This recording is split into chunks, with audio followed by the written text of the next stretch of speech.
Veremos una profecía en el libro de Daniel donde se ataca al santuario. En Daniel capítulo 8, la Biblia habla sobre el poder de este cuerno pequeño que contaminaría el santuario. Aún se engrandeció contra el príncipe de los ejércitos, y por él fue quitado el continuo sacrificio, y el lugar de su santuario fue echado por tierra. Y a causa de la prevaricación le fue entregado el ejército junto con el continuo sacrificio, y echó por tierra la verdad, e hizo cuanto quiso y prosperó. Cuando estudias la secuencia del capítulo, no hay duda de que el cuerno pequeño está hablando del papado católico. La profecía de Daniel nos dice que el papado se ensalzaría a sí mismo y se exaltaría incluso por encima de Cristo, el príncipe del pacto. Y por culpa del papado, la verdad que representa el santuario y el ministerio de Jesús en el cielo sería echado por tierra. En lugar de mirar a Jesús como nuestro sumo sacerdote en el santuario celestial, haría que las personas se dirigieran a los sacerdotes humanos en un santuario falso en la tierra.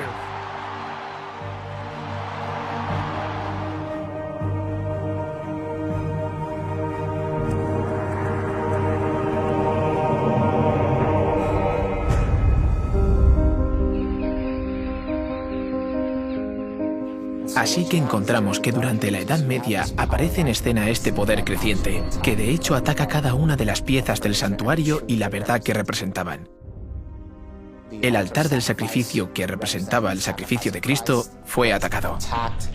En cierto sentido, fue alterado y apareció una nueva doctrina que decía que el sacrificio de Cristo no era suficiente para obtener el perdón de los pecados. Y si querías ser perdonado, tenías que pagar dinero. Necesitabas comprar indulgencias, hacer penitencias. Así que el sacrificio de Cristo era insuficiente para limpiar los pecados. Y el sacrificio de Cristo, que es solo uno, ahora se repite constantemente en cada misa, y es así como la cruz pierde todo su poder. El lavacro, que representa el bautismo, también fue alterado. Debemos arrepentirnos y ser bautizados, lo que significa que debes de tener la edad suficiente como para entender que has pecado y ser libre de arrepentirte. Pero esta enseñanza fue reemplazada por el bautismo de infantes.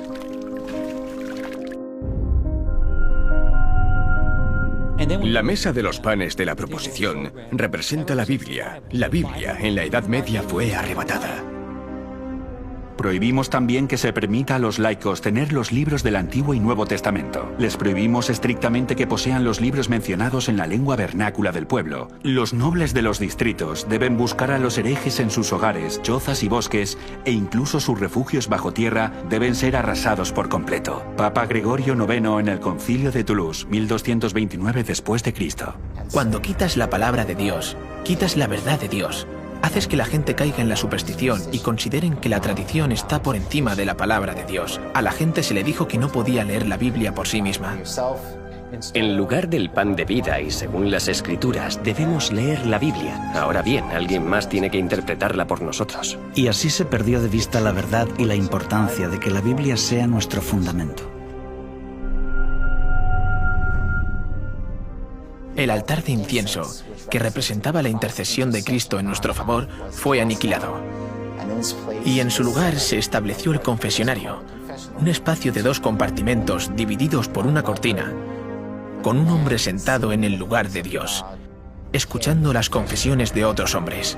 De esta forma se le decía a la gente: no puedes tener acceso directo a Dios, tienes que ir a los sacerdotes y confesar tus pecados a ellos. El sacerdote vino y se colocó entre el pecador y el Señor y dijo: no, tú debes ir a Dios a través de mí, necesitas confesarme a mí tus pecados. Y otra vez se levantan barreras entre el hombre y Dios. Simplemente se eliminó la opción de acudir individualmente a Dios de forma directa. El candelabro de 7 brazos representaba a la Iglesia. También fue atacado durante las persecuciones que ocurrieron durante este periodo de tiempo conocido como la Edad Media. También trató de suprimirse la testificación, y eso es lo que representa el candelabro, el testimonio. Cualquiera que discrepara con la enseñanza de esta Iglesia dominante o de este sistema dominante era perseguido, quemado en la hoguera, torturado de muchas formas diferentes para obligarles a obedecer el sistema. Hay muchas formas diferentes en las que el santuario es derribado. Después tenemos el lugar santísimo, donde está el arca del pacto. Allí es donde encontramos los 10 mandamientos, dentro del arca. La Biblia dice que este poder pensaría en cambiar tiempos y la ley. Daniel 7:25. La Reforma claramente enseñaba o predicaba con arrojo que veían cómo el poder papal decía tener el derecho de cambiar su ley como representante de Dios en la tierra. La Biblia dice, acuérdate del sábado para santificarlo. Y la Iglesia Católica lo contradice, por mi divino poder anulo el sábado y te ordeno guardar el primer día de la semana. Y mirad, todo el mundo civilizado se postra en obediencia reverente a la orden de la Santa Iglesia Católica.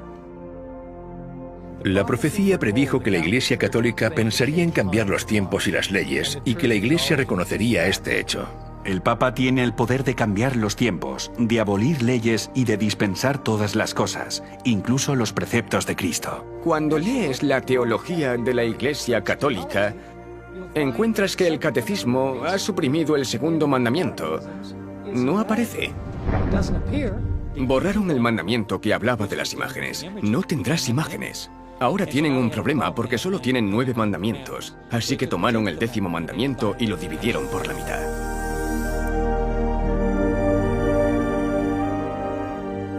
Además de aniquilar el santuario, cambiando las doctrinas y la ley, también eliminaron el sábado.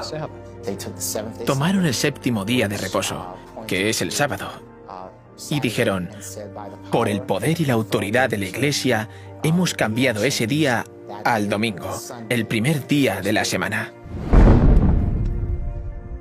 Enfatizando el cambio de este mandamiento, un sacerdote católico en 1903 dijo lo siguiente: Es correcto que recordemos a los presbiterianos, bautistas, metodistas y al resto de cristianos que la Biblia no apoya en ningún lugar su observancia del domingo. El domingo es una institución de la Iglesia Católica, y aquellos que observan este día observan un mandamiento de la Iglesia Católica.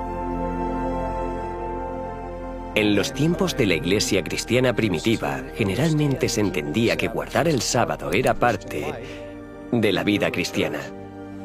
Y ahora se les decía que no, que el primer día de la semana es el nuevo día de reposo impuesto por la Iglesia Católica, porque ella misma dice tener el poder de hacerlo. El camino seguro siempre es el camino de las Escrituras.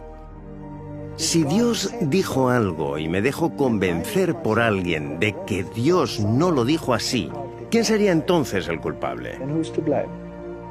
Yo soy el culpable. La idea de que el día de reposo de Dios ha cambiado es absurda cuando piensas que es el único mandamiento que empieza con la palabra recuerda. Es el que quieren hacernos olvidar, pero los mandamientos son preceptos inmutables de verdad y Él los puso en el arca del pacto. Esto se perdió durante la Edad Media. A través de los siglos, el santuario y las verdades que representaba fueron echadas por tierra. En otras palabras, fueron anuladas porque la verdad sobre el ministerio de Jesús en el cielo fue falsificado por estas falsas doctrinas de la Iglesia Católica.